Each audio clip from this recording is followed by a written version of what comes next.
Thank you, Senator. No, all important issues, and you know, Administrator McCarthy, your words ring true to all of us. I don't think that we're trying to get to a different point, but I must convey the sense of frustration, because as what you're trying to say is we must use these technologies to get us to that point where we have cleaner water, cleaner air.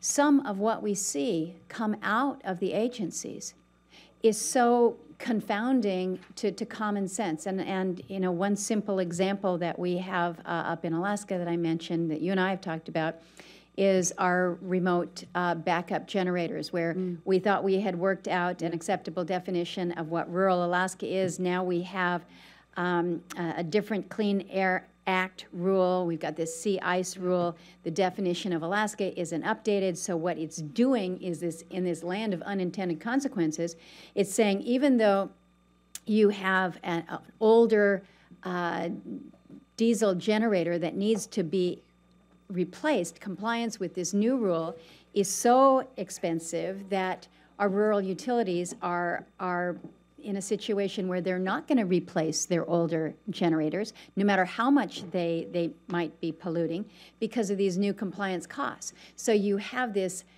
impact where you know where you want to go, but it's our own regulations that are limiting our ability to get there. Another example is what we're doing with our small incinerators up north and trying to wrestle through this problem.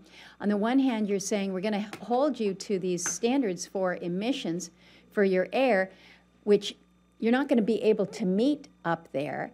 And so the alternative is we're going to remove this waste by slinging loads through helicopters that are going to be going back and forth over the North Slope. You want to talk about increased emissions.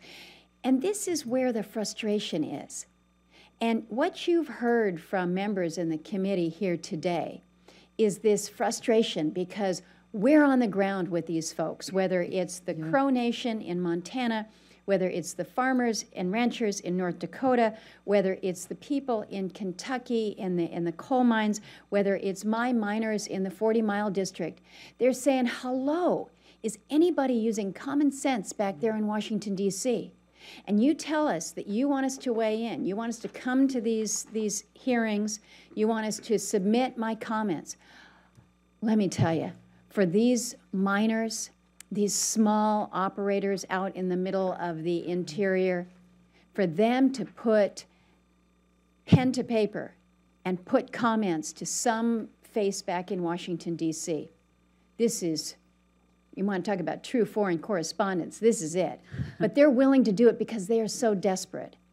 And they so need to know that they are being heard. And you have said, we've got all these comments coming in, we're weighing them, we're considering them. But then at the end of the day, what we get are, well, we've got these new regulations, and what they're doing is they are either putting expectations that in a place like Alaska or in places in rural America, it's impossible, if not highly unexpected, unanticipated. The costs are so high, you just can't get there from here. And so we talk about flexibility, and you're using the word clarification.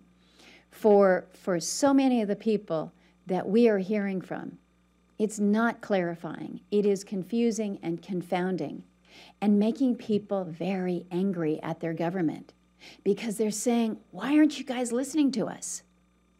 And as those who represent these farmers and ranchers and miners and Alaska Natives and Indians, we're going back to them and saying, we're pounding as hard as we can on this one. But I hope that you truly are listening to the concerns that people have. Nobody that I'm saying is, I want to rape, pillage, and ruin. I don't care about the air. I don't care about the water. We do care. We do care, but we need to have the ability to provide for livelihoods. And sometimes these livelihoods are not clean. You get pretty grubby as a placer miner. You probably get pretty grubby in the coal mines in Kentucky.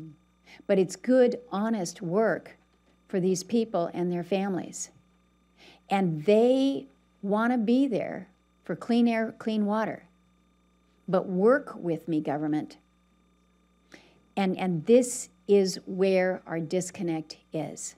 And this is where I have my constituents coming to me and saying, Lisa, we're counting on you. You got to shut the EPA down. And you got to do it yesterday.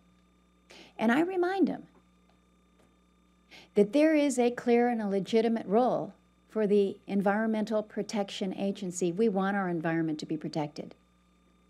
And we need to have these permits issued. And we want to have levels of monitoring. And I want to work with Senator Reid to make sure that we have our revolving water funds. And I want to make sure that we're doing our radon monitoring. There is a clear and legitimate role. But what we need to ensure is that that clear and legitimate role has boundaries and definitions that are set in law by statute, and that we're not pushing that out with regulations that go beyond, Yes. that go beyond. Yes. And that's the fear that we're seeing with the 111 rule and with WOTUS. You know, listen to our language. 111D, WOTUS. What the heck? I know. What we're talking about is trying to find the balance between protection for our environment and care and concern for the men and women who are trying to support their families in economies that make sense in their regions. So I meant to go through the host of other things that I've got. I mentioned the backup generators. Still want to talk about backhaul program, our rural fuel storage tanks, the renewable fuel standards, of course, what we're doing with the fish grinding. We've had an opportunity to talk about that in a little, in our exchange in the office. I still need to get back to my constituent Patty in Girdwood about fluoride, Yes. and you were going to work with me on that. But I implore you, listen to the people across the country on these issues that are so critical and important to them. We need to find this balance, and we want to work with you, but I think you know the pressures that are on us to just stop it cold in its tracks, and there's got to be some path forward, but you need to understand where the people are coming from on this. I'll do the very